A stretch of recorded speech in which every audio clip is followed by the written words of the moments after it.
With the NBA draft coming up very soon, it had me thinking, this is actually one of the more weaker draft classes we have seen in the recent years. But there is two players who make a strong case for the number one pick, however, they're not even eligible for the draft. So if the NBA rules were different and they didn't have to go to college or the G League, who would be the number one pick for this year?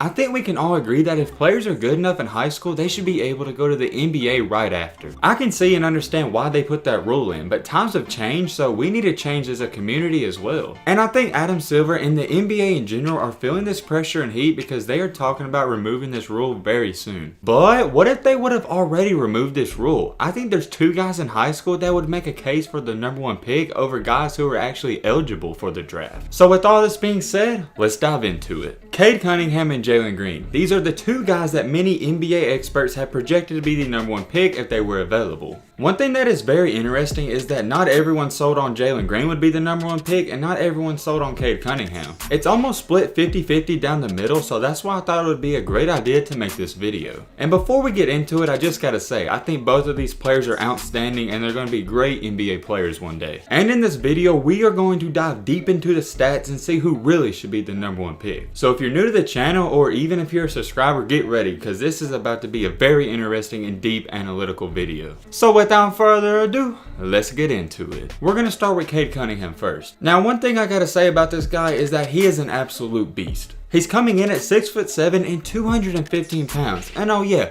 he's a point guard. 6'7", 215 pound point guard. Come on, man. When I see that number and I see Cade Cunningham play, the first thing I think of is a demigod in NBA 2K. You guys know what I'm talking about. If you play 2K 15, 16, or 17, this was your demigod point guard build. And quite frankly, he doesn't just have the build, he plays just like one. He actually started his career off with being a small forward, but he got his handles really good and converted over to the point guard position.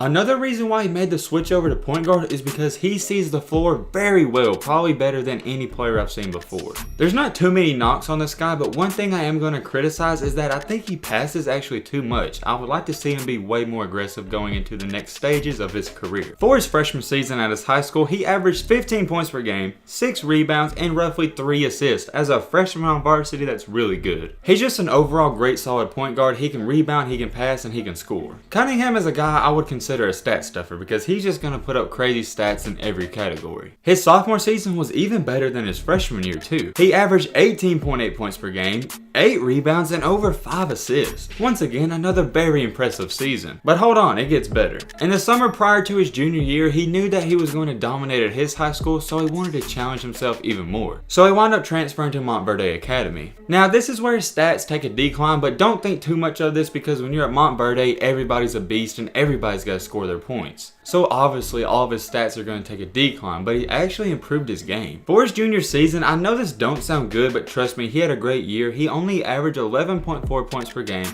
5.7 rebounds, and 5.5 assists. He didn't have a drop off though. Listen to this. Going into summer basketball of his junior year at the EYBL League, he was the MVP. And this was for a very good reason because he put up 25 points per game, 6.6 rebounds, and 5 assists. I don't think you guys quite understand how impressive that is at the EYBL because those are the best of the best players. After that summer, this is when everybody bought into the hype and knew he was the best player in the country. And for his last and senior season at Montverde, he put on a show once again. He put up 13.9 points per game, 6.4 assists, and 4 rebounds. Oh yeah, and we can't forget to mention he led his team to a 25-0 record. So he had one outstanding high school career. He never really fell off. He just kept improving. So with that being said about Cade, let's dive into Jalen Green's stats. When Jalen Green was a freshman, he averaged 18.1 points per game and 9 rebounds. So yes, he actually had a better freshman season than Cade Cunningham. And if you're going off of stats, Jalen Green's sophomore year was way better than Cade Cunningham's. For his sophomore year, he averaged 27.9 points per game and 7.7 rebounds. Man, just looking at those numbers as a sophomore, that's crazy. But oddly enough, it gets even better. As a junior, Jalen Green averaged 33 points per game and 8 rebounds and 5 assists. So you know how I said Cade Cunningham was a stat stuffer? Well, Jalen Green is too, and I think this is why this is a great comparison. But also like Cade Cunningham, he wound up transferring schools. He decided to transfer to Prolific Prep in California. And unlike Cade Cunningham where his stats took a hit when he transferred, Jalen Green's did not. For his senior season, he put up 31.5 points per game,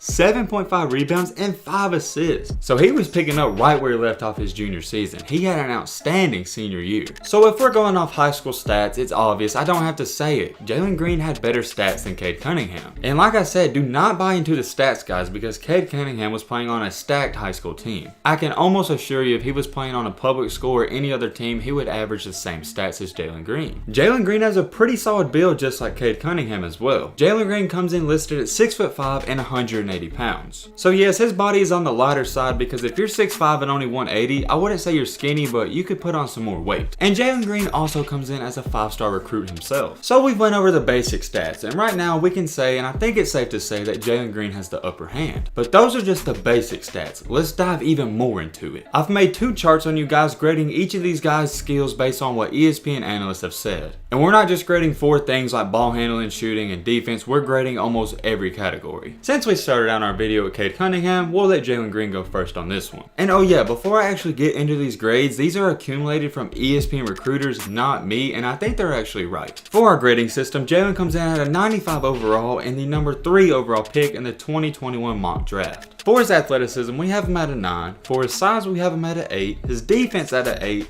And his strength at a 7. Out of those 4 right there, I think all those are pretty accurate. Maybe his strength could be a 6, but I think 7 is good because he's not really weak. For his quickness, we have a 9, and I completely agree with because he's crazy explosive. Leadership, we have an 8. Jump shot, we have a 7, which is really accurate, and NBA ready, we have a 7 as well. Once again, those 4 right there, they're pretty accurate to me. I think his jump shot could either be a 6, 7, or 8, so can't fault him for that. Ball handling is an 8, which I agree with. Potential is a 9. I would put his potential at 10.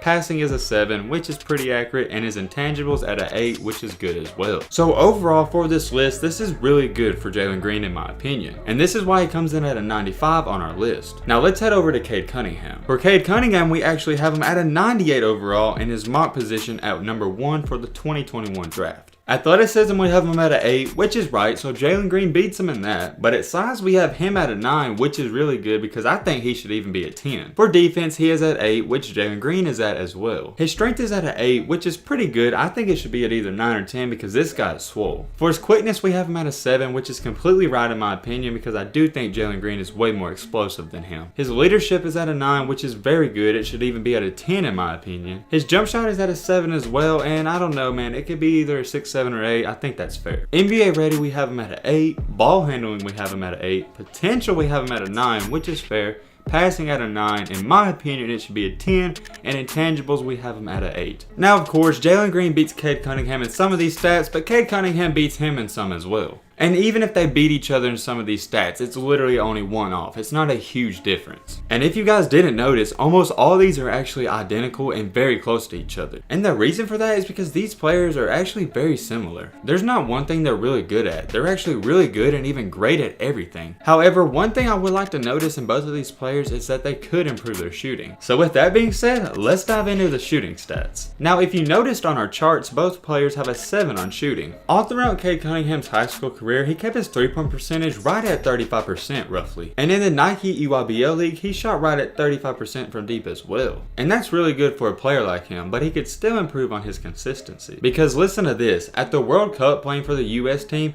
he shot a terrible 7.1% from deep. And overall, he only shot 1 for 14 during that summer. His mid-range game is actually more consistent than his 3-point game, but he could still work on that as well. So with that being said, let's dive into Jalen Green's shooting. In the same year in the Nike EYBL, he only shot 29.6% from deep over the whole summer. So obviously Jalen Green kind of struggles with the 3-ball here and there. But don't get me wrong, shooting almost 30% is pretty decent. When he was playing in the Under 17 World Cup, he shot 34% from deep, so that's pretty good. But in 2019 in the Under 19 World Cup, he only shot 20.7% from deep. And at the Adidas Gauntlet, he only shot 27.9% during that. For some of you that don't know, the Adidas Gauntlet is basically like the EYBL. It's just a little tournament and league. So when we take a huge dive into the advanced stats like we did right there, it actually shows that Cade Cunningham is a better shooter than Jalen Green, and it's not really even that close. So after we just went over the advanced shooting stats, I feel we have to give the upper hand to Cade Cunningham. So for a high school career in stats, that went to Jalen Green, but for overall shooting, that goes to Cade Cunningham. With all that being said, let's dive into into the weaknesses of both players. Let's start with Jalen Green first, and one thing that I can point out is that he definitely needs to improve his strength. Now, strength isn't everything in the NBA because obviously look at Kevin Durant, but it definitely helps you. His handles are also good, but I think he could tighten them up a little more if he worked at it. Now, for the defensive side of the ball, there's really not too much to say. He's overall a great defender. And part of that comes in with him just being an athletic freak because he can recover insanely fast. One thing that I took notice in the film is that he actually tends to favor his right hand more when he's making moves and driving to the paint. There's nothing really wrong with that, but I would like to see him use his left hand more in the future. One thing I also took note in the film is that he really didn't shoot a lot of mid-ranges. He did here and there, but he could definitely expand his mid-range game even more. And one huge flaw that I saw is that he actually drives out of control sometimes and draws a lot of charges. Well, I said a huge flaw, it's not that bad. I would like to see him develop a floater and instead of running into his opponents, just use a floater before he gets to him. And that's really all I got for the weaknesses for Jalen Green. And they're not really weaknesses, it's just stuff he could work on. So with that being said, let's dive into our other player. Cade Cunningham, man, he's definitely a scoring threat, but there's some things he can improve on. And first thing is first, he can definitely improve on his consistency when scoring. He has some games where he scores 35 and he has some where he scores 15. I would like to see him average that down a little more. I forgot to touch on this for Jalen Green, but this is for both players. They can obviously work on their three-pointer because we already stated that. But also like Jalen Green, his mid-range game is actually a weakness in his game and he can improve on that consistency as well. And one thing that he actually struggles with more than Jalen Green is that he averaged 2.9 turnovers per game. And he's a point guard. Jalen Green's actually listed as a shooting guard, so I would like to see Cade Cunningham fix that up just a little bit. 2.9 turnovers doesn't sound like a lot, I get it, but at the end of the day, that's 3 turnovers and 3 possessions you lost during the game. Cade Cunningham is also a very great athlete, but he's not that explosive and doesn't have the quickest feet. He has no problem attacking defenders and blowing past them.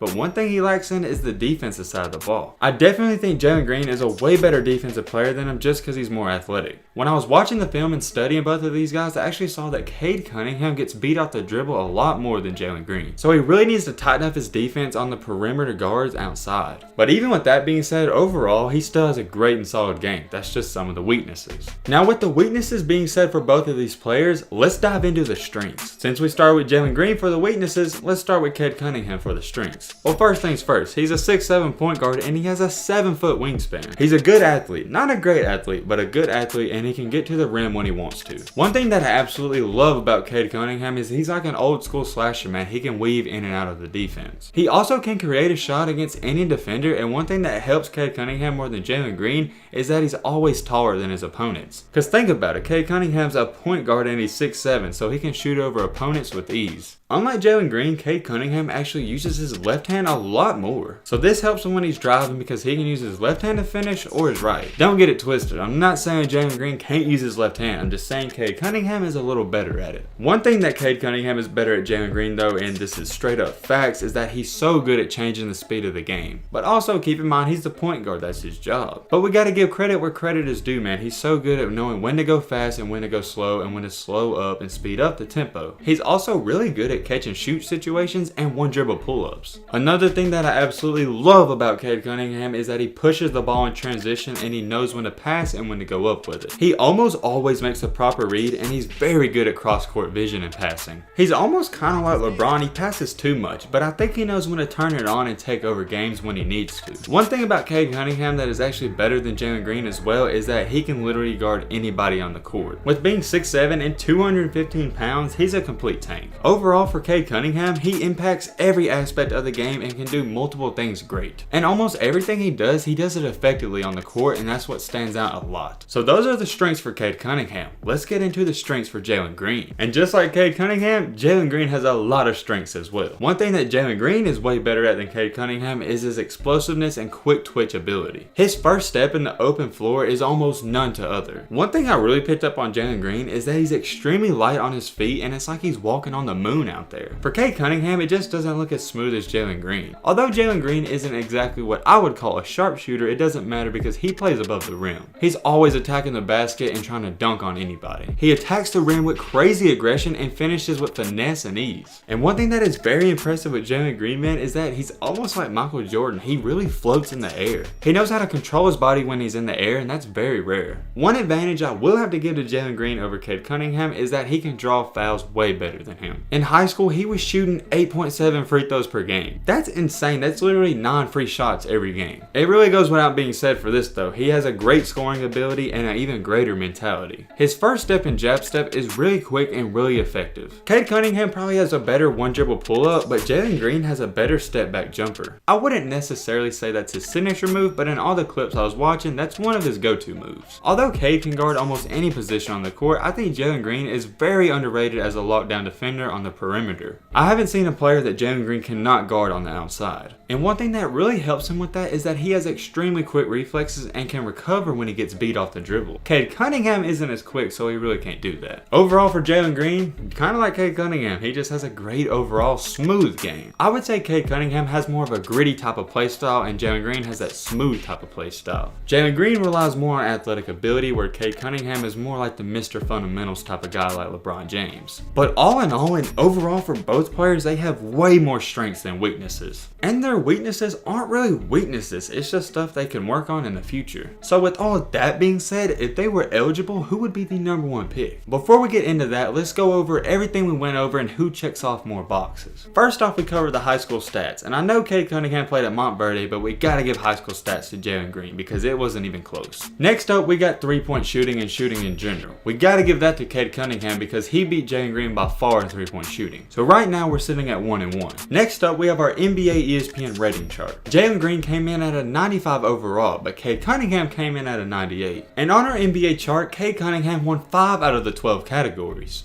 And Jalen Green only wound up winning 2 out of the 12 categories. And they wound up tying on the others, so therefore Cade Cunningham winds up winning that battle. So right now we're sitting at 2-1 for Cade Cunningham. Now next up we have the weaknesses for both players. The only real weakness for Cade Cunningham was just his inconsistency on shooting in mid-range. And you could say his defense ain't exactly the best. However, for Jalen Green, he just has way more weaknesses. His handles aren't exactly the best and he needs to put on more strength. But not only that, he also rarely uses his left hand. Although he puts up great points, he's not exactly the best playmaker right now. Although those don't sound that bad, the reason I gotta give the weaknesses more to Jalen Green is that because he really struggled with the 3-point shot. Cade Cunningham's overall 3-point percentage in high school was almost 6% better than Jalen Green's. So therefore, I think Jalen Green just has way more weaknesses. So right now, we're sitting at 3-1 for Cade Cunningham. Next up, we have our strengths, and this one's interesting. Both players have incredible strengths, and we're not finna go over all of them. We're just gonna get into who won this battle. Cade Cunningham is very impressive with all of his strengths. He does a lot of things great.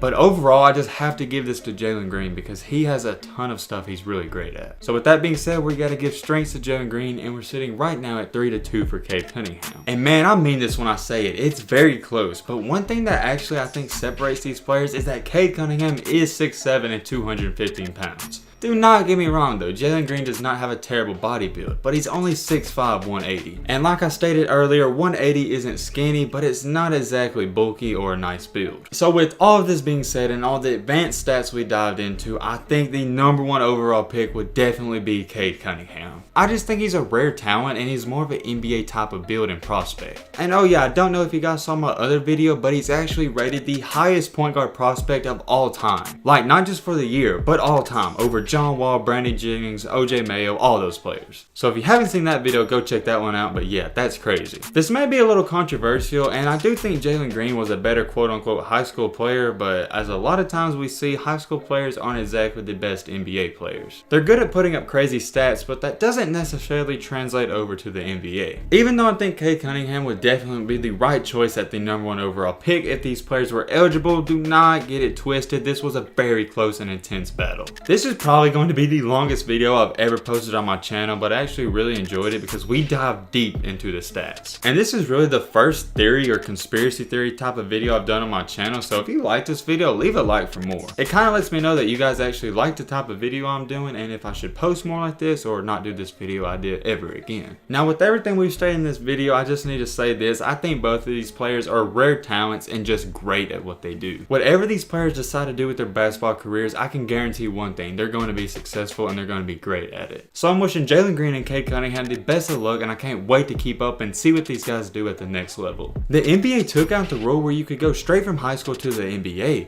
but what if they put it back? Who would really be the #1 overall pick this year? But hey man, with all this being said, that's about gonna wrap up this video. I hope you guys enjoyed. I hope you guys learned something. If you are new to the channel, what are you doing? Join the family and hit that subscribe button. And oh yeah, thank you guys so much for 30,000 subscribers. It means a lot. I can't thank you guys enough. Yeah, but as always, let's be great. I'm out, y'all. Peace.